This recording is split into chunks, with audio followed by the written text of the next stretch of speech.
Hi, I'm 2021 Why Not Cam Awards winner Chelsea Poe. I'm here to tell you about my cam studio, Treasure Cams. Treasure Cams is a performer-led webcam studio owned by queer porn star Bella Vendetta. We welcome all 21 plus models who want to earn a paycheck from home as cam performers. We're open to all body types, genders, persuasions, and presentations. You get access to our performer-only forums, monthly team meetings, as well as help with promotion and marketing. For customers, check out treasurecams.com to see all of our models, schedules, and photos. treasurecams.com.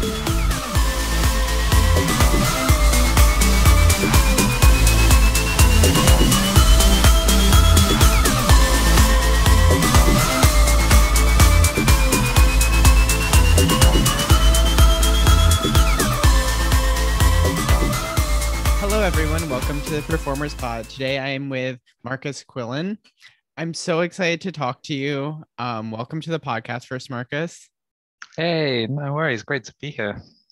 You're kind of the person who I wanted this podcast for Oh, because, wow. like most people in our industry, we see each other so much in passing. Like, Hmm. I feel like we've been in the same room in Berlin at least 3 or 4 times and have Yeah. talked probably 3 or 4 times, but probably not more for 10 minutes at a time, of just like, Hmm. oh, what are you doing? What are you making when you're here? So I'm really excited just to learn more about you and what you're kind of doing and where you're from. Sure thing. Yeah, I mean, I'm so excited to come on and talk to you for a bit longer this time. Yeah. The first time I actually went to the Berlin Porn Festival was when I met you, and I think that was your first time there too. When you were Yeah. performing in So, Focus, and it was such yeah. a great time. Like I met so many cool people just that first time. It was such a surprise, like how I guess how many people in the industry I managed to just meet and talk to and were so friendly and like hang out with and everything.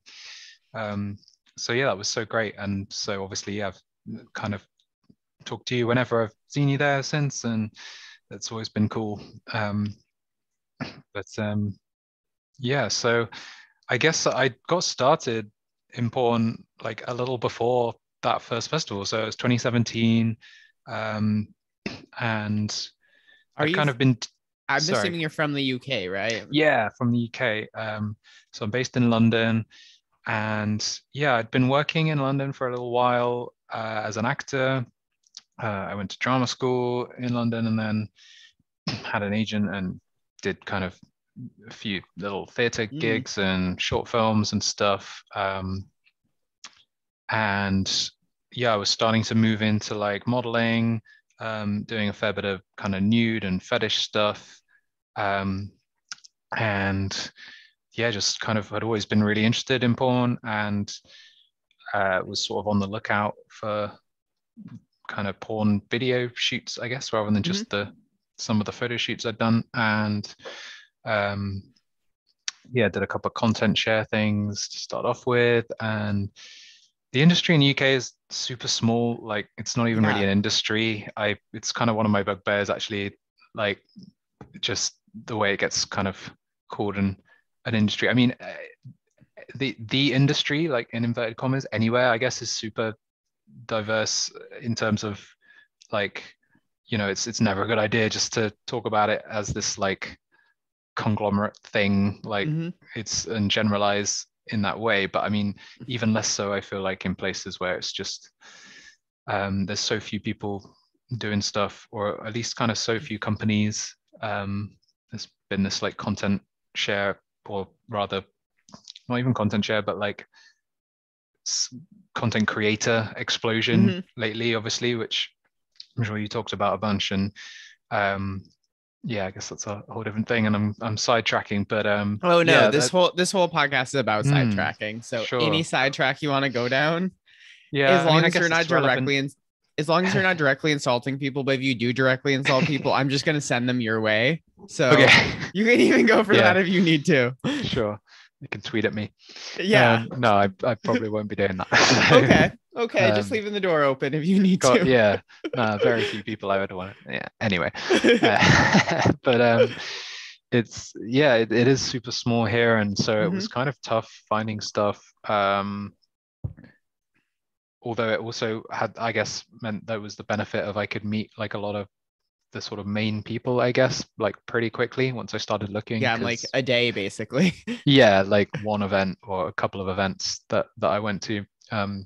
So yeah, it's is and was big enough, I guess, to at least have events, like even Hmm. just social things, as a kind of UK industry based out of London at the time. So I was kind of doing that, but only, yeah, managing to kind of do a couple of content shoots. And at this time, I was also kind of just trying to network with people that I loved, like online, people's work that I loved. Yeah, who were you into at the time? So Four Chambers was a Oh, massive okay. thing for me, So Four UK Chambers was based. around and doing stuff before Yeah. 2000s. Okay. It's just so I guess I did probably yeah, I think I shot with them around then. And I knew they were doing stuff. I just Mm, like I don't know. I feel like so much of porn has evolved so fast in Europe lately yeah. that Mm, I feel like I almost just view Four Chambers as kind of part of the whole wave of this whole like next thing of like the whole yeah. experimental porn scene that kind of happened. Yeah, I But I think they guess were they kind were of before it. there at the start pretty much, because they were, yeah, part of the, well, I found them through Tumblr. Oh Um, yeah. Hmm. and that was a big part, I think, of them kind of starting up and ballooning through Patreon and stuff. But that was already kind of starting to end, I think, in terms Yeah. of like Patreon kicking people off, and Tumblr as well. Just the general sex worker purge of like, I don't know, 2018 to current, um, Yeah. everywhere. And yeah, they were a huge inspiration. They were one of the first kind of uh, companies or like projects that I saw, and sort of thought like, wow, I could kind of do something like this, or like bring something to this kind of style maybe as Hmm. a kind of performer and actor, because I, as I said, been doing acting, and just was super into all different performance styles, like dance and film, and just Hmm. all kinds of stuff. And I was like, wow, yeah, this is such a cool thing. Like I I guess I was sort of less hesitant thinking about that kind of style, as like a new performer, Hmm. than maybe some other stuff, because I was a bit, I guess, a little bit clueless about like how to get into porn, of course, as everyone is when Yeah, they start. definitely. And like, yeah, again, it's like I now have sort of a bugbear with that whole idea of like there's this thing that is getting into porn, and then you're in it, and then and like it's not obviously that simple, and it's a whole journey. And yeah, it's complicated. But yeah, I at the time I kind of thought like, oh wow, this is a kind of like art project that I'm sort of used to Yeah. like applying for as an actor. And so I was super interested in that. Um, and also kind of I was getting into like Erica Lust stuff, Mm.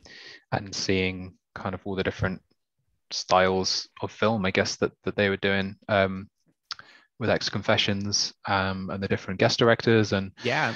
just sort of seeing a lot of people in those films that kind of I knew from other stuff, like including Four Chambers, and kind of starting to see that there was this little scene, I guess, of people that, yeah, then was lucky enough to meet a lot Yeah. of in Berlin, because a lot of it was like based around Berlin or Barcelona, and Europe in general, or people that would visit there, like yourself included. And Yeah. I so, mean, it really changed the whole scape of porn. Like people talk about like the energy that was in the SF Bay Area during queer porn mm, when it first started, when the Kink Armory was still here, when Trouble Films and Crash Pad, we were both like at our like kind of peak of just mm, constantly doing stuff and people are moving here. And I feel like after Tumblr kind of had the whole purge, everything just shifted to Berlin. And I mm, feel like I don't know if it has the same feeling in the UK, but it feels like Berlin having that porn presence grew throughout like the continent essentially. So now everyone has a porn film festival essentially, and there's a porn collective in nearly every country in Europe, at least Western Europe now. Do you feel like it was a direct influence from Berlin? I think so, probably because the London Porn Film Festival, which happened in 2017 for the first Mm-hmm. time, was like directly kind of connected, I think, to Berlin or inspired by, um, very much so at least, and had a lot of the same films. And I actually went to that one before Berlin that year because it was on beforehand, and it was just when I was kind of getting into stuff. Were you at the Um, after party for that? no, so I just Oh, went. okay. Oh, were you there? We didn't meet then, but Yeah, oh, I I didn't had know a that. screening in London the same Yeah. night for some reason as the film festival. So Oh, wow. everyone from both screenings went to this party, Yeah. and it was at like this church, and it was like a sex party, Oh my but God. like also like Wow. so I was getting spanked by somebody, and then I like looked over and was like, oh, someone's like doing drugs in the corner. And then I look closer, Mm. I'm like, no, it's just Jizzly eating a salad. That's amazing. I'm like, oh, hey Jizz, how's it going? Oh no, I'm so sad I didn't meet you then, or Jizz even until, yeah, later in Berlin. But Yeah, it was, I met Bishop Black there the first time, which was so cool, and we've met a bunch since, and Pandora Blake as well, yeah, um, who I've worked with a bunch since, and they're so it amazing. was a really cool like first thing, I guess, in like porn beyond the UK. And yeah, it was, that party sounds awesome. I kind of wish like I'd known about it at least. It seems like a, yeah, kind of legendary it, thing like it was that too you hear about, much. especially as in a church. I want to know where this church is now that So can be hired for to kinky put the stuff, setting, apparently. so it was my first time overseas. So I Yeah. got like a super cheap flight, and I didn't know anything about London. So I stayed in Hayes, which is Wow. crazy. Like it's so far. Hayes. I Yeah. don't even know that. Yeah, I've not heard of that, It's like having next to lived in London Wembley. a It's long like next time. to Wembley Oh, essentially. okay. So it's like way out there. So I took like an hour and a half train ride in, and then we went to the pub after the screening, and then we didn't know where the party was. So we buzzed on like a wrong door, and then Hmm. someone threw a bottle of piss at us. Oh God. And like then we're like, oh, Oh, this party's at a church. And then it's just like, wow. yeah, a queer sex party at a church. It was very Yeah. strange. I mean, I kind of, yeah, I definitely wish that festival was still around. It had to kind of close down, Yeah, the last the 2 years, a lot after the, happened. but I mean that does make it like extra cool that like you were there and I was kind of there, and this, yeah, these folkloric kind of indie porn scene things happen. Yeah, that's amazing. I feel like that's what it's all about, like Yeah, for having sure. those moments. Yeah, so that was really cool. They managed to get it on at least for like that one year, and then the year after it was at a different location, and really got shut, nearly got shut down before it even happened that year Yeah, because of these like really horrific kind of anti-sex turf people, of course. It's the making UK. trouble. Yeah. But they managed to get it on again then, which was so cool. And I managed to show a film that year, and there was a different energy, and like it was a bit bigger even by then. Like, I mean, Berlin was growing massively, I think, at the time Yeah. too. Like that year, um, in Berlin, it was like crazy. You couldn't even get into like screenings and stuff to see your own films. Yeah, that's And definitely how it was in hmm, 2019 as well. Like my yeah, biggest stress last time I was in Berlin was, oh, you can't get tickets to your own screenings. I'm just like, isn't yeah, that the it point just, to have the filmmakers here? yeah, it got so huge. And I didn't go in 2019, but even 2018, I remember, yeah, it seemed like they'd kind of outgrown that venue, which is a shame Yeah. because it's like the oldest cinema in Berlin or something, right? Oh, and all of Germany, Oh wow. which is, I don't know how Yeah. that's it, but it's crazy. Yeah. So I'm really interested to see what it'll be like this year because I'll probably go again. Finally after missing, yeah, a few years, partly because of Same. COVID, but um yeah, it should be super interesting. Um but yeah, where was my story? Getting started, I guess. Yeah, just being Was able that to year, see. and yeah, going to events and stuff. And yeah, a bunch of people online I'd kind of followed and chatted a bit with were like, "Oh, you're going to Berlin? You're going to Berlin?" And I had sort of heard of it and seen that it was this huge thing. like for the European scene, especially Berlin Porn Film Festival. So I was like, oh, I'd love to go. Um, but like I don't, I wasn't making my own films at this point really, Hmm. and you hadn't done a lot of work, so I didn't really know people. I just, yeah, had chatted in passing people online and stuff. Um, so I was like, should I do it? I guess would be like this kind of, I don't know, risky, like sort of work expense thing slash time dump if I go and like no one talks to me and I hate it or something. But um, Yeah, I I felt that my first year. I'm like, what if no one will talk to me and no one cares? yeah, but like yeah, it was the opposite. It was so cool. I was so glad I went like on my own.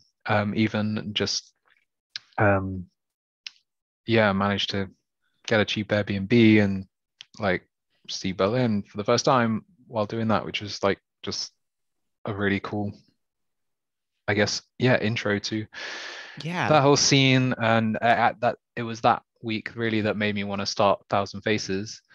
Um, and yeah, just getting inspired by all the awesome work that was being shown and the diversity of it, and the people I was meeting and just managing to chat to like just so easily. It was kind of mind yeah, blowing how like accessible a lot of the people seemed who I'd seen in these films that like looked so amazing and groundbreaking or like highly kind of produced and stuff that I don't know in my kind of naive brain at the time was just like, wow, these people are like movie stars. Like, yeah. um, I would say like porn stars, I guess, but I sort of have another bugbear with that term as well, which we could go into if just because it's just ridiculous kind of these days anyway, from like 90% of people. But Yeah. anyway, I was just like, these are awesome people, like artists, movie stars, whatever. And they're just like there hanging out in the cinema, or the bar or whatever in Berlin, Yeah. and some would like say hi to me because they recognize me from online, and I was like, what, this is nuts. And I was obviously doing the same, or like recognizing people and seeing how I could like manage to talk to them. And um, yeah, it was just way kind of, I don't know, more chill than I expected. And then yeah, next year it was even bigger, and it was a bit more tricky in those respects. So I was kind of glad I got in there when I did the year before. And yeah, because it was just a bit more kind of extra and stressful and stuff the next year. But yeah, by that point I kind of met a bunch of people, got some cool contacts, and yeah, done a bit more work, talked to more people online and everything. And yeah, just tried to kind of keep it going, um, with what I was trying to do. And um, yeah, here I am, I guess, like 5 years later, nearly, still going, and yeah, trying to grow with my own films, with Thousand Faces, mostly producing and directing and stuff. Yeah, I'm performing as well. I mean, that's so rad. I just feel like Berlin, that festival is so different than so many other things in the porn world. Like, obviously, like in the States, our award shows, it's basically like going to any other award show where there's the red carpet, there's all the security. So it's not like you Mm. can just go up to a porn star and be like, oh, hey, unless you're like another porn person in the same section and all that stuff. Yeah, I Where guess. Berlin, it really feels like a music festival because you're hanging out with all the other people, whether you work together or not. Like, Mm. I feel like at the end of Berlin, like it's ultimately gonna be, you know, you all these major performers just hang out in the back of a club somewhere, just like Mm. smoking and like drinking and just whatever. Like that's the weird thing about Berlin, I think, because it's so just different than any other adult industry thing. Like you really have three separate groups of people there. You have the performers who are going to show their films, shoot a Mm. bunch. You have people who are going to literally see movies every single day from noon until midnight. Like there's Mm. people that do that and fill out their entire thing and they're like, I have to see as much porn as possible. Then Yeah. there's people there just for the party who are just there to party every single night. And it's just like a real, I think, true festival where it's not just, oh, it's just a porn thing. Like there's so many people there for so many reasons. I feel like it's part of kind of like the whole European festival tradition. Like we don't really have that in the States. Like we have a few music festivals, but it's not really normalized thing to be like, oh, I'm gonna go to a city for an event and just kind of get lost in it. Yeah, it's definitely like a film festival rather than an awards show, even though they have the awards or a couple awards, I think at least. But um, yeah, the whole aspect of just kind of the social aspect, I guess, yeah, that you just outlined is so great, and everyone just kind of connecting and learning from each other too, whether it's like who's good to work for or what just setting up like your own shoots and content share stuff while you're there, or like Yeah. some other time, like when are you in my city, blah blah blah.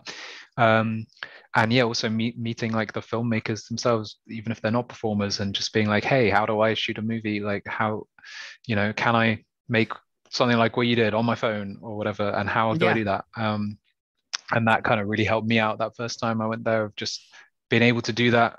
And kind of, yeah, getting advice and stuff, and then being really inspired to just do it Yeah. um and go for it. And yeah, it helped a lot. And so yeah, I think it's such a valuable thing. I'm so excited to go back. Yeah. Yeah, I'm It's hoping we have a similar thing kind of grow here in the UK. Now we have Uncensored Festival, which is different to the old London Porn Film Festival. Different people, but actually has government funding, which is oh, that's great. amazing. Um, and kind of ironic considering it was like part of the government, I guess, at least in theory, with the council shutting it down before and just trying to ban like kink clubs now in certain areas, and obviously all the age verification rules they keep trying to bring in and stuff, like Foster Sester UK version, blah blah blah. It's all nuts. Yeah, just don't trust. I just don't trust any Western government. Like I Right. can't. I'm just like the track records for both the US, UK, Netherlands, France, Germany. It's all so bad that I'm just like bracing for whatever's gonna happen with porn. Yeah, I feel like our government, or at least like the Arts Council, is like weirdly good at funding kind of LGBTQ plus stuff, and kind of, I guess, marginalized like narratives, um, of all kinds. Like it has a pretty good kind of, I guess, progressive history, which isn't perfect, but that I think that the people behind Uncensored really must have like played into that, or at least just were lucky, or just, yeah, good at Yeah, had the right pitch. promoting what they were doing, because it is all those things as well. Obviously, just like Berlin and a lot of these other European festivals, they're not just trying to be like film festivals or not just a porn festival, or it's all about showing diversity of work and sex and people. And um, I think, yeah, that it's really great, and there's not a lot of other places or events even Yeah. that do that. Um, some of these films you see, like, that you can't even get them online anywhere. A lot of them wouldn't even be allowed by certain websites and platforms, all their Yeah. restrictions, and or even on anyone's own website because of MasterCard and Visa and all that, and their rules. So yeah, it's amazing that there are places still to see that work and bring those people together with others that might not otherwise get the chance to and stuff. Yeah, I just think it's so great that it seems like it's growing now. Like it feels like every year there's more and more festivals popping up throughout the world. Hmm. Like there's a porn film festival in Istanbul this year. There's a lot No more way, I didn't screen. know that. Yeah, there's a lot more screenings happening in like South America. And I feel like even throughout Europe, it's starting to get more and more just like in countries Yeah, you wouldn't there's. really assume. Like there's a Mm, festival happening in Belgium right now. I know there's mm. stuff happening in Austria. I was screening in Slovenia a few years ago. So I feel like it's Oh definitely wow, starting to grow out of nice. more than just like the UK, Germany, and like an occasional one somewhere else. So I think that gives me hope, at least for kind of the future of porn, especially like experimental and art porn? Do you feel like it's going to continue growing, or did you feel like it's kind of retracting a bit because of the pandemic? No, I think it is growing, and like yeah, even now, sort of tail end of the pandemic, um, it Fingers seems like, crossed. well, yeah, I keep saying that, I guess, but um, yeah, even now there are new ones still. Like there's one in Warsaw, Poland this year for the first time, Yeah. and yeah, a lot of them managed to keep going throughout the pandemic. Like they stayed online, Yeah. but still managed to actually kind of basically screen stuff as a festival. A lot of them It's through Pink crazy. Label, which is so great. And Yeah, I I had think like without, 30 screenings last year, which is yeah, like a normal amount of screenings since like there was a global pandemic going on, but it still has happened, which is just so kind of surreal. yeah, and Vienna in Austria, like you said, is Yeah.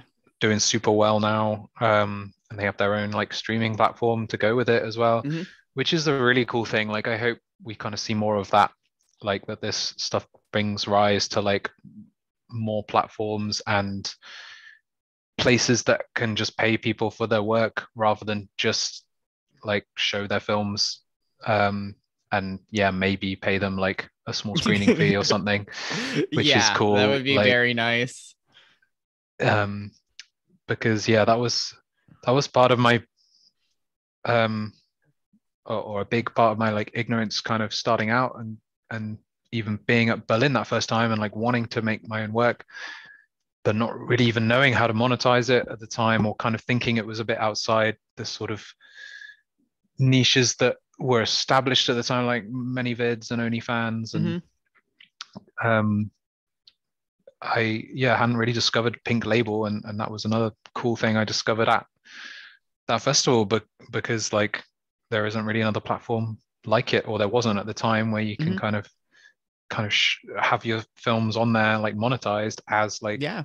a collective or as a studio, or however you want to kind of market it or identify. And um, that's been like so helpful um, since basically, and Vienna do something similar now with Art House Vienna, and there's a bunch of other platforms springing up, which I think is really cool. And yeah, the is they're not all going to be great. There's going to be a range, like people trying to emulate OnlyFans and other kind of clip store platforms, and with that go with that kind of content boom.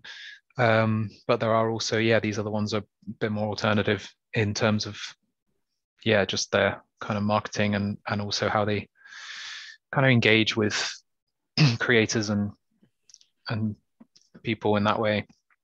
Yeah, So it's yeah. I just feel like there's such a difference between I think it's starting to change in the United States, but I feel like porn is such an art movement in the UK and just Europe as a whole, Mm, where that's where people are taking it from. I think until the last 3 years in the United States, it was still porn's for money. That's why you do it. It's for this, this, and this. So mm, I think that there are platforms now that you can have art porn on there and not just have it be, okay, I need to make a 3 minute jerk off scene for someone. Like, mm. I just think that there's more platforms and festivals that there's actually a space for this now. I think it just really evolved porn as a whole because even in the States now at award shows like AVN, it's the more artistic porn that's winning and getting nominated for awards. I think what happened in Europe has just changed so much about porn, you know? Yeah, I hope so. I mean, it still, I guess, feels like its own kind of niche to me right now, even though even within that, it's super kind of diverse and complex with the different aspects. Like, um, but yeah, it is separate, I think, still to, I guess, yeah, porn as a business, um, in the most part. And yeah, there are kind of things that make money that are kind of within that scene, or like straddling it, like Mm-hmm. Erica Lust stuff, and I guess Four Chambers. And but it's not a whole lot. I think the majority is, yeah, as you say, not about money, and like not necessarily, I don't think it's intentionally so all the time, like, and like it's fine to want to make money from your porn, and Yeah. or at least break even, which I don't think a lot of people realize how hard it is That's a to do win. that. That's a win. Whenever you release a movie and you hit the break even point, Yeah, that's always so nice. You're like, it's wow, exactly. wasn't a failure. I know, right? And it's yeah, and I think I've been thinking about it a lot, really, just the difference. And I guess it's not just about some types of porn selling and some not, or some better than others, and Mhm. maybe it is partly that, but it's also just the way people operate as like businesses or just as creators. And yeah, it's tough, but it's kind of cool, I guess, that there's this huge like business niche that's opened up of like content Mhm. creation, people using stuff like OnlyFans to kind of monetize themselves and actually like sometimes make a lot of money, and Yeah. you know depending on a lot of things, and it's obviously not as easy as a lot of people think, but um that kind of didn't exist before to do Definitely. it You that needed a way, studio. even with like clip stores online and stuff that you could use to sell stuff. It wasn't quite the same thing. It Mhm. didn't have the same, I guess, engagement potential or whatever.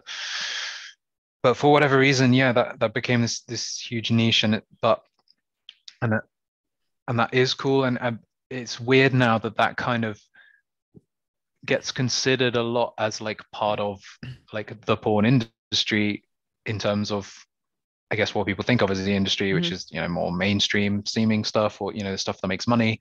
Um, when actually it probably has way more in common with, yeah, the kind of artsy scene we've been talking about, like Yeah. to do with Berlin and festivals and stuff, because it is just basically creators doing their own thing, doing what they want, even if they are, using a bunch of mainstream tropes, or like just doing a lot of things that sell because they're, making a living. Then um, it also has this, yeah, massive creative potential, and a lot of people lean into that and get like huge followings from it as well, just from doing really creative stuff in their like 3-minute jerk off videos, or Yeah. amazing cosplay or comedy or whatever it is, that you never really get to do with most studios, at least. Yeah, I um think the really cool stuff's being made outside of studio porn now. I think it's really about the performer director model, that those are the people who are really doing the innovative stuff. I feel like studio porn, I think with the rise of mini vids, OnlyFans, different streaming sites like Pink Label, Hot Movies, you can go down the list basically, hmm that there's just so much that you can do outside of the studio model. And I just feel like the studio model is just going to keep getting weaker and weaker. And that's kind of my hope for the industry. I think it being as decentralized as possible and getting rid of the gatekeepers. So it really gives me hope for the future of porn.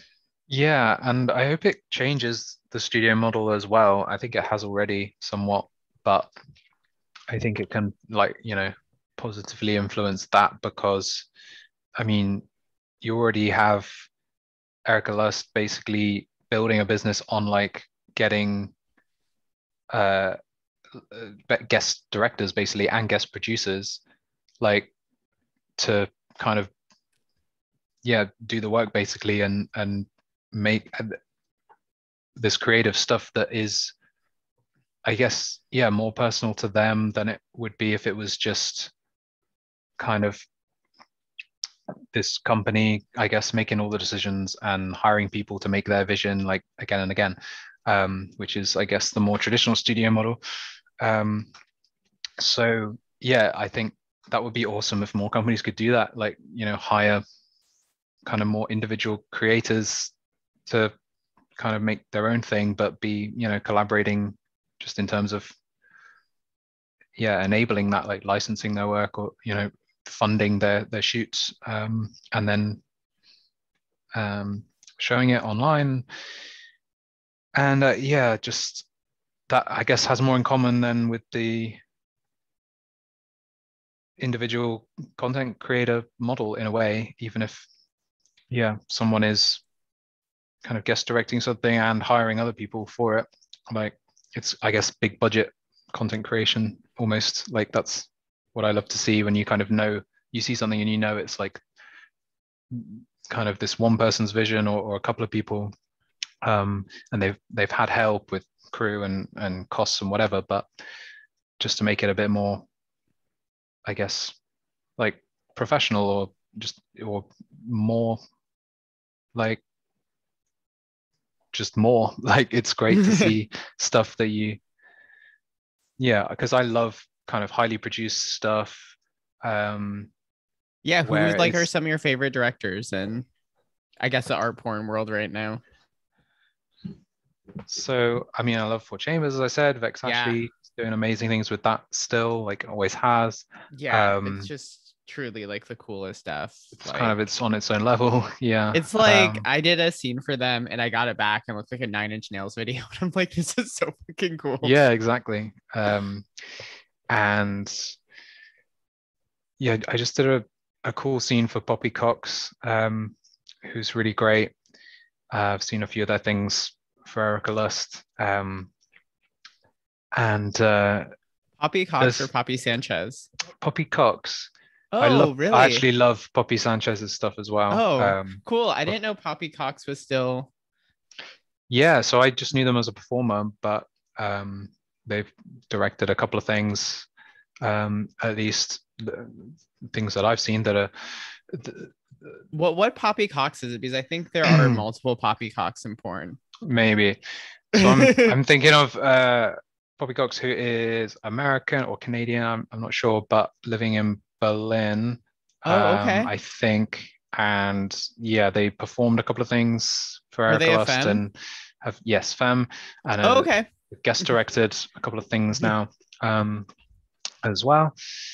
Um, yeah, and it's just, they have cool ideas. Like one film was about, all about body hair, and kind of almost fetishizing, but also normalizing that in performers in a really cool way. And then Cool. this latest film was about like furniture fetish, faunophilia, where Nice. like all the bunch of furniture turns into naked bodies, and this cool like dance scene and orgy, and yeah, it's great. Yeah, that sounds about right. But yeah, Poppy Sanchez is awesome director as well. Seen a Yeah. bunch of her stuff. Yeah. I Um, love them. They're so great. I'm so glad. They're one of yeah. the first people I met in Berlin. So I'm just like, how are you one of the first people I met? Yeah, that's perfect. I mean, I'd love to meet them again. I only met them that one time in Oh, the really? first Berlin festival. I feel like a bunch of people that I still like follow their work and everything, and haven't met since. I actually, yeah, met at that festival in 2017, because it was a great, like, yeah, serendipitous kind of Yeah, moment in time. yeah, I feel the same way. I was so burnt out on porn at that point because I went through all the American porn bullshit where I was just Hmm. like, hey, can you not call trans women slurs? And they're like, Chelsea, you're a radical. And I'm like, Yeah, am I? I was so burnt out. And then I felt like hung out with people there. And then I saw Fuck the Fascism for the first time. yeah, And I'm it's like, amazing. wait, they're pissing on fascist graves and like Hmm. doing swastikas on like fascist graves and shit. I'm like, this is the shit Yes, that I this is want the to porn. do. Yeah, Like that's be the porn still you want to see. probably, yeah, it's still probably my favorite in the world of like Hmm. art porn. It's just so cool. I think working in porn and history and, you know, live action like protest and activism, just the coolest shit in the world to me. I show Yeah, everyone that stuff all the time. Like anyone who comes over and I talk to them about my job for a little bit, I'm like, let me show you this first. definitely. It's like, you kind of wonder why there hasn't been so much or that much crossover before in porn. And I mean, I guess there has probably for a long Yeah, time, but not, maybe not as, just stuff that just hasn't been able to kind of be seen as accessibly through a festival or whatever. But for sure. just with like Berlin doing its political porn shorts like program every year, showing that like that's a big part of porn. And it kind of seems obvious, I guess, when you think about it, because like Hmm. sex work and activism like always go hand in hand, just out of necessity more than anything, Yeah, for sadly. sure. And so of course porn will as well, but also just I feel like artistically, obviously you have like political thrillers and stuff in like mainstream films. So why wouldn't you have political porn, even if it's not activism necessarily? But Yeah, yeah, those kind of highlighting those kind of crossovers, I guess, or not even crossovers, just use of different genres reasons for and doing tropes and porn. stuff within the porn medium is like, yeah, such a cool thing.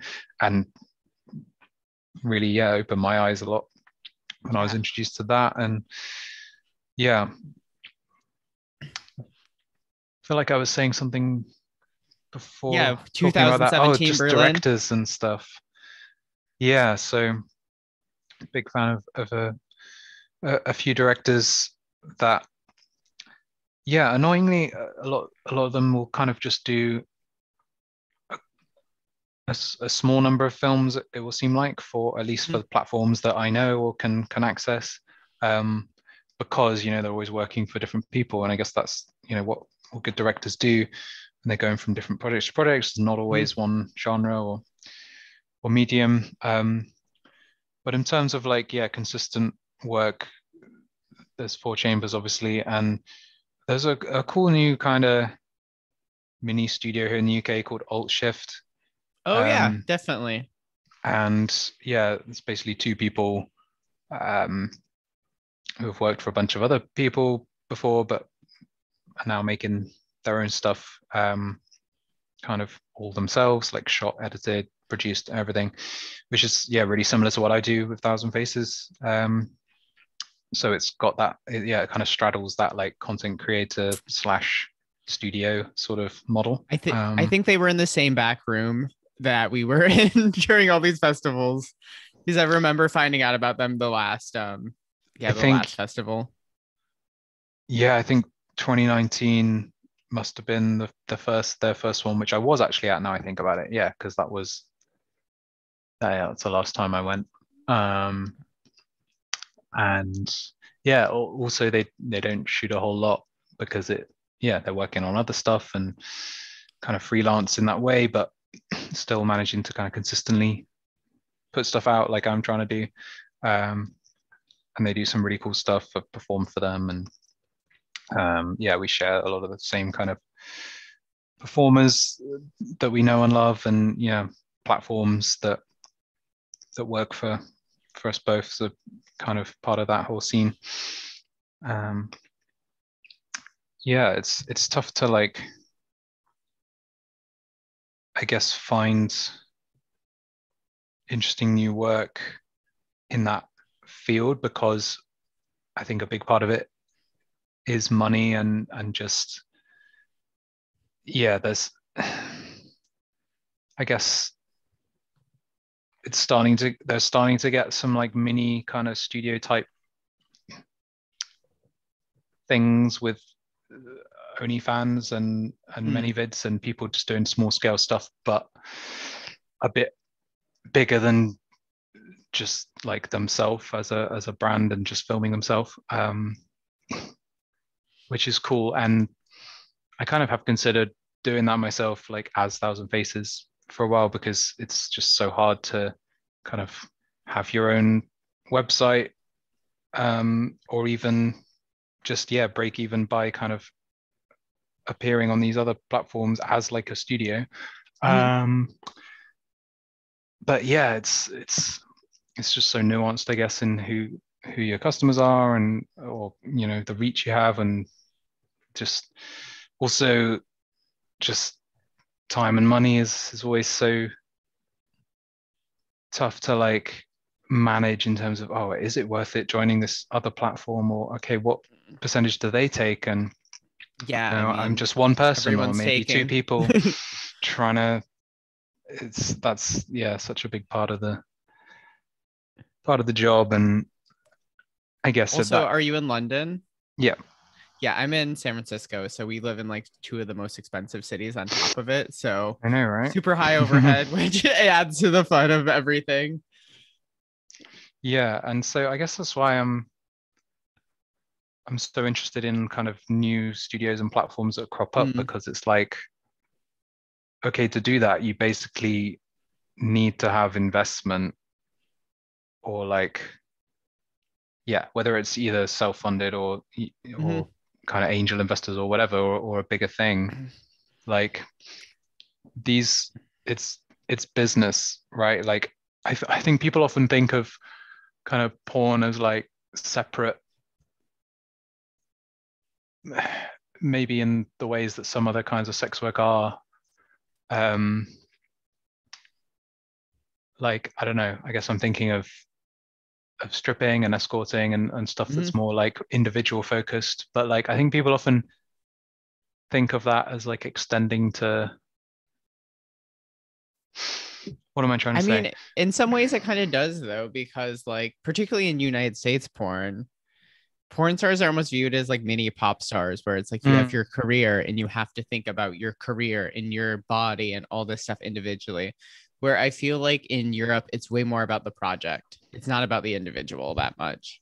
I think that's the big difference because it's about the film, it's about the studio or the production, as mm, opposed to in the United States, it's so individually focused where you might be releasing 8 films in a year because that's kind of what you have to keep up. Where I feel yeah. like in Europe, it's very much I have one film. I want to do some festival tours with it. I want to get out. I want to make its money back. I feel like it's a little Yeah. bit different. I think you're right. And I think that's partly due to necessity in terms of, yeah, the smaller industry, the lack of performing opportunities. Like, yeah, in order to kind of have a career, or at least, consider yourself like a professional, even if you're not like making a living from it, you need to be like making so much of your own work, whether on Mhm. OnlyFans or other platforms, because that's the only thing that's going to keep you busy. You can't really do Yeah. it full time.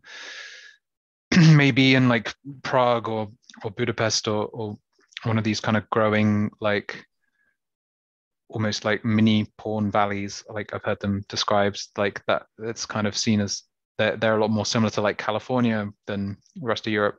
Yeah, where it's like And in studio porn, where it's like you Yeah, have an agent.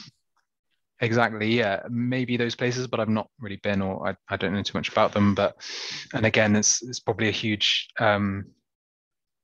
like gender divide thing as well. Like basically, if you're super femme and conventionally attractive, you could probably do it full time in those places at least, but otherwise no. And but even, yeah, the rest of Europe, it's I don't think you can make that work full time, even if, yeah, you are super femme and very conventionally attractive. You have to make most of your money yourself with Yeah. your own content. And so I think that does actually make people, yeah, lean more towards creativity. Like when they're doing that anyway, they're hmm like, well, I might as well sort of make it my own, or do some more Yeah, interesting it's your stuff, brand, it's your rather content, than, it's what you yeah, have to put only, out in the world.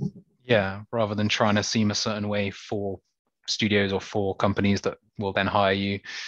Um, which maybe there's more opportunity to do in the States. I mean, honestly, there's only one city where people are making money off studio porn. It's LA. Yeah, That's it. Like everyone else, you have to have mini vids. What Vegas is now is people move there to do content trades. So people are yeah. shooting 5, 6 times a week there. And Oh they're just wow. like, I moved here to be a porn performer. And there's Yeah. thousands of porn performers there. And it's like dirt cheap to live there. It's like maybe Oh wow. 500 pounds for like a nice apartment there because there's just unlimited space. So you can live in a luxury apartment for Mm, like 1,000, 1,200 pounds, something like that. okay. So Yeah, that's interesting. And yeah, I kind of interested to see where this kind of boom goes of like content creation, because it does feel a bit like the Wild West right now, and yeah, you have a lot of issues of people sort of just not kind of really knowing best practice, or even, or knowing it and just ignoring it, yeah, or and it's all with happening in the like backdrop of the STI pandemic. testing and everything, and Yep. pandemic, yeah. Um, and so yeah, that's an issue here in the UK for sure, because it's been a big boom of people coming into content creation. And yeah, you also see these people, I guess, trying to then make money off other content creators by kind of saying like, I don't know, they'll have like their OnlyFans page, but it's just other people. It's like people they will find and film, and it's yeah, it's Oh, so not interesting. not kind of like studio, but not sort of making your own stuff either. It's like Hmm. I don't know if how big that is or if it will kind of go anywhere, but it's yeah, an interesting kind of idea, I guess. That because I guess yeah, there must be money to be made, especially somewhere like Nevada, if loads of people are moving there Yeah. to do that. It's like, well, I guess they will need, camera people sometimes, or they will need, locations and all this stuff. Which yeah, I have seen people kind of package as like a thing to like market to content creators. Which I kind of like the idea of, like if it's done well, like, and then obviously can be done badly in terms of people will do it like basically it's just a way to get laid. And I mean that's always been a thing, Yeah. right? Like I guys with mean, cameras normally for modeling and POV shoots or definitely. whatever. Like Yeah, so yeah, it's interesting. I think it's really interesting in Nevada now because it's just so different because everything's accessible now. Like you Hmm. can shoot in 4K on an iPhone now. Yeah. So people can shoot movies are getting nominated for AVN awards and shit on their iPhone. Hmm. So like all you need is basically a place to shoot, whether it's their house there, because most people can afford to have a shoot room there because rent's like nothing. Hmm. Or you can get $100 hotel room that looks great.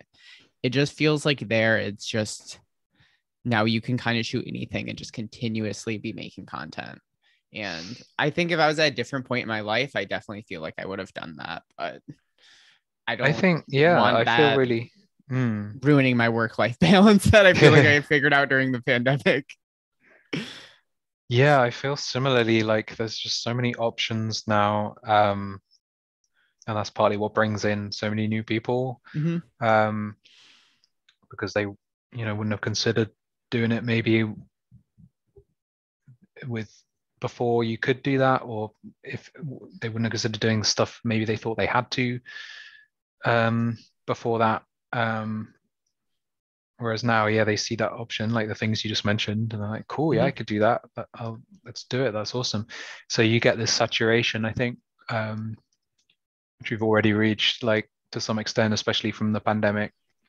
Everyone's starting up and doing that, and like, I guess, it kind of maybe drives up standards in a way, like in a capitalistic way. Like, if you want to stand out, you kind of have to do more than just put a camera on a tripod in a hotel room. Like, as cool as that can be, and some people are really great at it, like it's never quite that easy to actually make something interesting or that will sell, even depending on a bunch of stuff. I mean, it's so complicated. I mean, I guess some people just are naturals, and because of whatever, like whether the way they look or just the personality or whatever, they can like literally do that, or not even a tripod in a hotel room. They can just do selfies like anywhere they want and just get a million likes and sell Yep.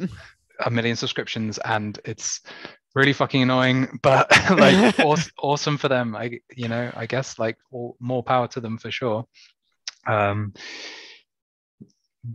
but yeah, it's kind of makes it kind of head scratching to like see that happening and then be like, okay, well then why am I spending money on like cool locations and like decent camera people, and like obviously it's to get the results I want, but then it doesn't sell, and it's like how is this, how does this make sense compared to that person's like butt on Twitter in their jeans that got like 2,000 likes, and it's yeah, I don't know. I think it goes back um to the Warhol quote about being like, you just have to keep making art, whether people like what you're doing or not. Eventually, people are going to get it. And I truly believe that. Like, eventually, you're going to have some project that people are going to really get. And you're going to be like, why do you like that so much? Like, the first movie I yeah, directed, it's still screening. And I released it literally like 8 years ago now. Like, it screened in nice. Athens like last month. And it's just Hey, like, Why are people still liking this movie that I shot in my hometown with like Christmas lights? It doesn't make sense, but Because you're ahead of your time, I guess, right, someone's back gonna then. like Yeah. something you're making, even if you don't necessarily think it's your best thing. So that's kind of my whole view on art. That's just like just keep making stuff because that's what you do. Yeah, you kind of have to, right? Like Yeah. if it's if you love it, I mean, and I suppose, yeah, if it's too easy to make money off stuff, then but maybe it makes you lose interest because you end up just doing it Mm, for the money and it like sucks you in that way. And I don't know, I've seen a lot of people like quit OnlyFans because they just hate the pressure of like yeah. having to do stuff every day and people messaging them all the time and replying Yeah. to them. It's like it's a whole other kind of work, even if maybe it does make more money than if you were trying to do more ambitious stuff, or even if it is easier in a way or part of it, like day to day. Yeah, it's complex and tough to think of. Yeah, I feel like living in such an expensive city as you also do, there's no amount of money that's going to change that much. Like, even if you are a millionaire in London or San Francisco, you probably won't be able to own your own place. You'll probably have to deal with a landlord who might raise your rent at any time, and you might have to move. Like, that's just kind of how I feel about art right now. I'm like, no matter what happens, I don't think there's any money thing that's going to fundamentally change anything if I live in this expensive of a city. I guess. I mean, that's a comforting thought. Like to think, I guess. Yeah, when I'm worrying about money, like, oh, why do I care about that one job that pays that small amount? Like, I thought I needed it, but do I? Will it even change? Or, or I thought it would make life easier, but probably won't actually. Yeah, I guess I that's mean, comforting in a sort of nihilist way. if someone's still in my DMs in like 20 minutes offering me $150 for a cam show, I'm jumping all over that. But Well, yeah. on the other end of it, I'm like, there's no amount of money that's going to fundamentally make me be like, oh, everything is fine living in this expensive of a city. Like it's always going to be. Yeah. No, it is a good point. And I think, yeah, it's relevant to what I do as well, just in terms of, I mean, there's a bunch of stuff I've considered doing and like that I could be doing right now with Thousand Faces that like I'm sure would kind of make a bit more money out of it. And which sounds great to me, not in terms of like, yay, more money for me, but like I said, it'd be great to break even, and that really helps if Yeah, I'm, definitely. paying people properly and keeping things going. Um, but like a lot of the time, I sort of think, okay, well, if I did make that extra money, like, is that actually gonna make the project any better? Am I gonna actually be more happy with it, or like enjoy it anymore? And the answer often is no. It's like I can Yeah. actually do I can actually make the films I love, like on a pretty small budget, luckily, or I wouldn't have been able to even start. Yeah. um, but like that's pretty cool to think, and that I can do that and keep it going. And sure, it might make it a bit easier, I guess, if it made a bit more money and if there were more platforms and just more work out there, Yeah. etc., like all the things I complain about. um, but only in terms of like, okay, maybe I could release things a bit quicker, or maybe I could Mm. just take some of the workload off myself and on other people. And that's all great, but like it is cool to kind of remember that, okay, well, even without any of that, like I can still keep it going because I Yeah. have managed it so far and I will continue to, and still be happy with it and have it be what it is. Like I'm super lucky that I can kind of do it as it is without cutting too many corners that I'm not comfortable cutting, Hmm. entirely. So in that sense, yeah, it's cool to be able to do it. And that's, yeah, again, partly why I don't do more of, say, um OnlyFans or like personal like content as a performer, making Mm. myself, which I do a bit because I enjoy it. but it doesn't really sell, and it probably would, maybe even more so than Thousand Faces stuff if I like really pushed in that direction, because some people do amazing at it. But yeah, even if that had kind of been around and available when I first started, I don't know how far I'd have gone down that route, because it would have been more for the money that Yeah, that I would especially be early doing it. on. And that is fine and awesome that people can do that and make money and still enjoy it, or maybe not. It doesn't really matter. But I don't think I'd have ever enjoyed it as much, even if it made a bunch of money, than doing stuff like Thousand Faces. Yeah, so it's all good. Yeah, you have to have your heart into whatever you're doing, or it just turns into work.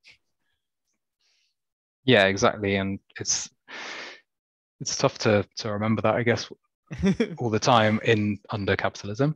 And Yeah, that's basically or the just message of or all just when this. you're rewatching editing over and over again and you're like, I hate this so much. I hate this movie. Why did I shoot this? I I've know, definitely right? had moments like that. Like I made a film in the Netherlands right before the pandemic, and it took me 2 years to edit it. Oh my Shouldn't God. have. And it's just like every Yeah. time I edited it, I'm like, I hate this so much. And then when it was out, I'm like, everyone's like, oh yeah, wow, that's really great. I'm just like, oh. Yeah. But you did it, and you learned from it, and you know, hopefully it means that won't happen again. Oh, it's going to. It's fine. It's Probably, fine. but I feel yeah, like that's you can never part of the anticipate all the issues, but yeah, that's part of my creative process. I feel like it's like when I first get it, it's like a brand new fruit that's all perfect. And then it like I start editing, I'm like, oh wow, this is great. And then it starts to like rot a little bit. And then at some point it definitely. becomes back to the normal fruit again. And I'm like, wow, I love Mm. this. So it's just getting Yeah. over the rotting. Yeah. And is that better or worse than kind of just doing all the fun creative stuff, shipping it off to an assistant or an editor, or someone whose main thing is like the admin stuff, like having to put no effort in on that level, but then getting it back and being like, oh no, this isn't what I Yeah. wanted at all, or like it's kind of is, but I'm just seeing all these niggles and little Yeah, and be little like, you need to fix things. this and that and that. And it's Yeah, like, it feels like you're editing again after someone else edited it. And it's just like, exactly. And this is why yeah. I basically run Thousand Faces myself, because like I kind of hate that like egotistical part of it in a way, because I'm like, well, part of what I want to do with this is actually like collaborate more with people, and kind of soak in all their creative stuff, and give them Mhm. work when possible. um and so I'd love to have like more of a team and like an editor and all this stuff, but also it can almost not cut down the work that much that you have to do Yeah. yourself, because you're then doing it twice, as you say. um and it's like, well, you know if this was like my vision and something I kind of produced and put into um got the ball rolling on in the first place, like Mhm. I obviously want to see it through, and should trust my own like creative instincts and work like all the way through, really. And so why not, like, yeah. For sure. So I have two final questions for you. First off, thanks so much for taking all of this time Oh, no to talk to worries. me. It's It's been thanks for having me great. on. Yeah. So you've been in porn for at least 5, 6 years now, right? Yeah, Which about is a 5 years. pretty long career in the span of porn. Like you're a veteran at this point. So, Wow, yeah. what do you wish that you could do in your career that you haven't so far? Like, what do you still want to accomplish? um I mean, I thought about this a bit already, and like the Good. I can't think I can't think of a lot, actually, because I've been so lucky, like with Thousand Faces kind of managing to keep going as it has, and so managing to kind of get a lot of my like ideas that I want to see and be a part of, like, up there on screen.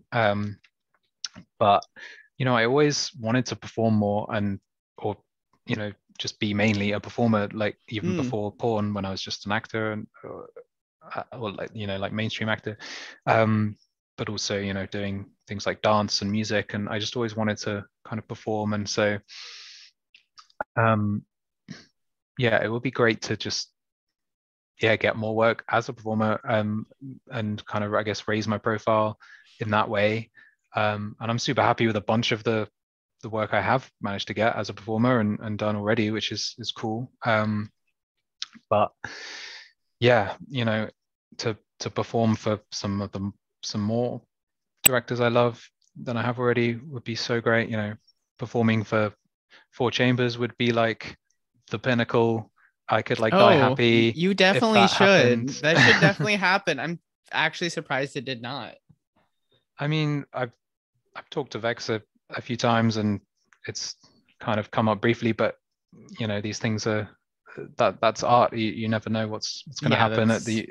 I do the same thing with Down Spaces. You've got to kind of have a bunch of that's so balls in true. the air at once and see what works out, what lines up like Yeah. with everything. So you never know. One day, like Yeah, I would love I for you to do that. You can cover it in like gold or something, ah or like some sort of yes, dirt. it's That's their vibe. entirely my vibe. And Thousand Faces vibe, that's partly with it's what Yeah. inspired it. And I remember hearing Bex on a podcast, I think, once talk about a film she really wanted to make, if like money was no object, with like where a praying mantis like eats its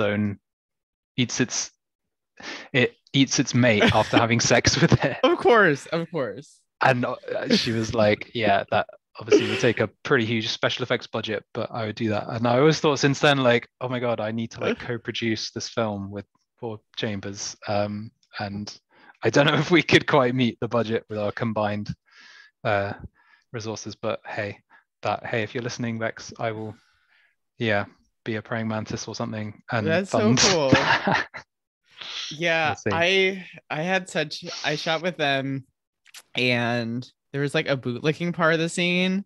Mm. And I'm like, this is Four Chambers. I'm gonna lick it. You guys don't have to clean it. So there's like this GIF still going around Tumblr of me licking this No boot way. with all this like Nice. dumb straight bullshit on it now, though, because they think it's a straight scene. It's like, no, it was not at all. But no, I don't know. I kind of got sick after it, but I'm like, fucking worth God. it. 100%. Wow, that's hardcore. I like it. It was worth Dedication. it. Yeah. Yeah. I'm like, if I'm getting sick off a scene, I want it to be this scene. Yeah, it's a trade-off for sure. And I'm glad you're I like that a little with bit. Total queer chaos, sort of John Waters or early Andy Warhol shit. That's just chaos for the sake of art chaos. I just love it so much. Definitely. And it's such a great thing where you can capture that on film and it's not scripted or planned or like a particular setup. I mean, that's partly why I love porn, because you can do all those things and make like beautiful stuff. And you can also, just kind of film chaos, and you can mix the two. And I love great. that shit so much. Yeah. I like the moments that make you go like, oh, like getting an audience to gasp at a festival. That's my favorite thing. Also, like a Berlin crowd to gasp, that really takes something. Wow, that's those impressive. people are. Yeah. And to laugh as well. I love when you see stuff at a festival and it's funny. And you kind of, especially if you feel like you probably wouldn't like laugh out loud if you're just watching it on your own. Or even you wouldn't even think of it so much as like a comedy thing, because it's so different when you're just watching porn on your own. Whereas when it like so much stuff is funnier when there's a crowd and there's people around you, and that can be really beautiful. With I think it's really made me change the way I shoot, especially my more like experimental and art porn, because it's like I want those crowd responses, because you really get them at these festivals, and even just realizing that the music is going to be in that, and like to really think about what you're having for that, definitely, to create that vibe. So I have one final question for you. This is my only BuzzFeedy kind of question. Let's say you wake up tomorrow and you could magically change one thing in porn. What would it be? So I also thought about this a bit. I'm glad, because I'm like, if you listen to the podcast, this is the one question.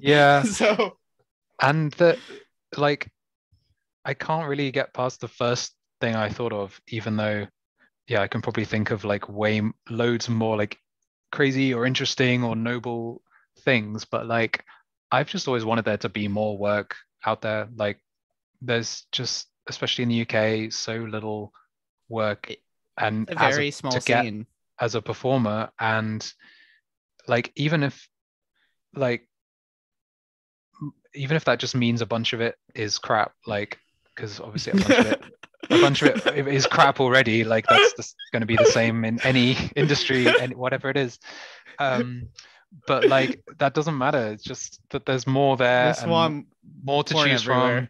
more to like, because that's what I love. As I said, most is being like hired as a performer, whatever kind of performance it is. And yeah, it just was always disappointing to me, kind of trying to like get into the industry. Yeah, Yeah, as I say again in inverted commas, that like there was so little of an industry to get into, and even across Europe, like which I've been lucky enough to kind of work all over, like it's just it's still so like I could barely call it a part-time job, to be honest, even though it is like a professional identity and kind of, have to market it as such and blah blah blah. And I mean, most people, as soon as they hear you've done porn, like you are a like a millionaire. a professional like porn performer, 24/7 porn star in their eyes. Like obviously there's no other kind.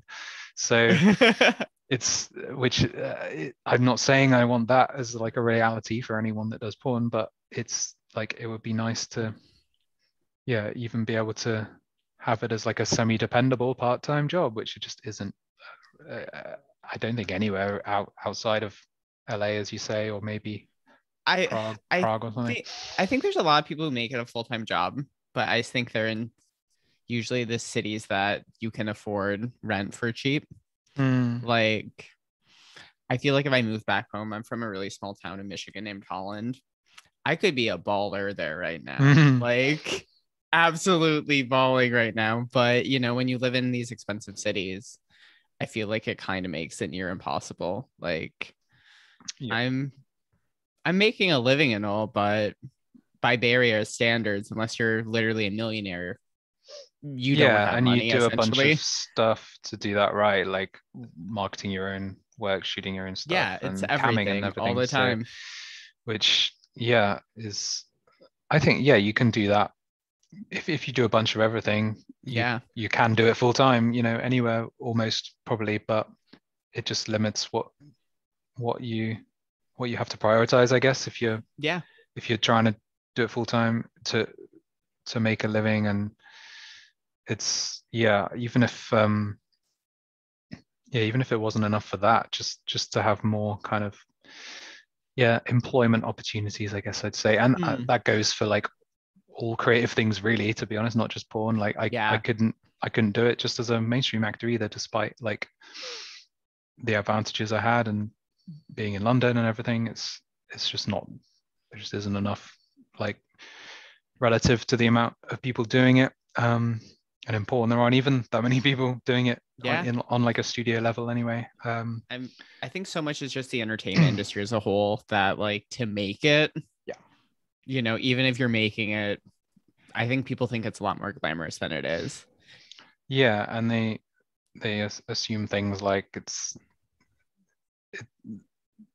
how it is in LA is just the same anywhere, because that's kind of what they've seen maybe Yeah. or heard about. And you know in I feel like probably the whole of Europe, but especially UK, even the people that are working like the most, it's nowhere near like full time or even part time. They definitely have to cam or have OnlyFans as Yeah. well, or escort or day jobs, etc., etc.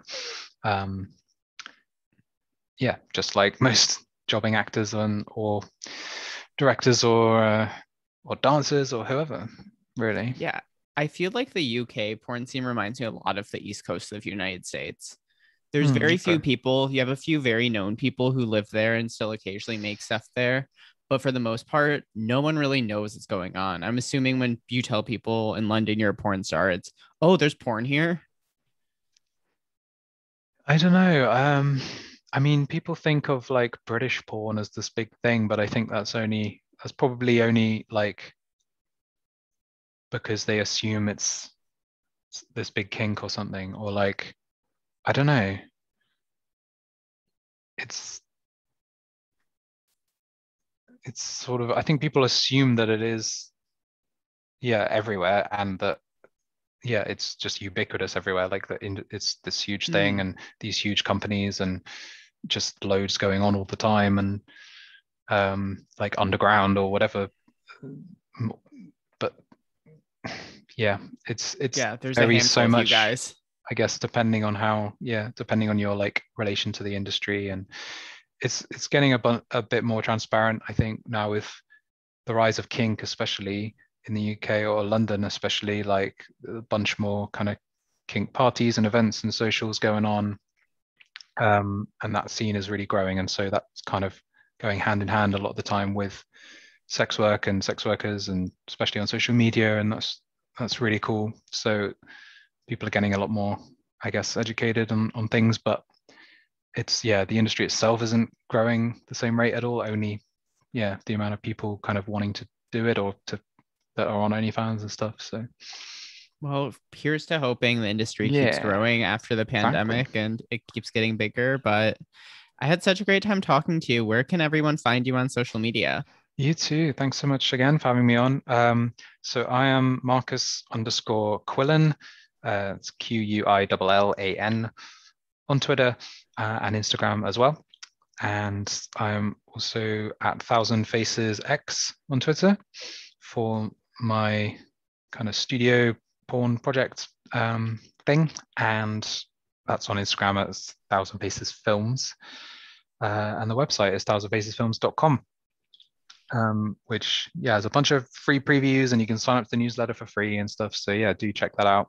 thousandfacesfilms.com. It's my baby.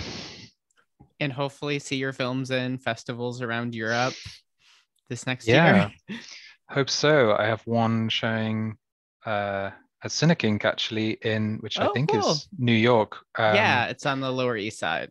which is coming up, but I think it's virtual only this Oh, year still. yeah.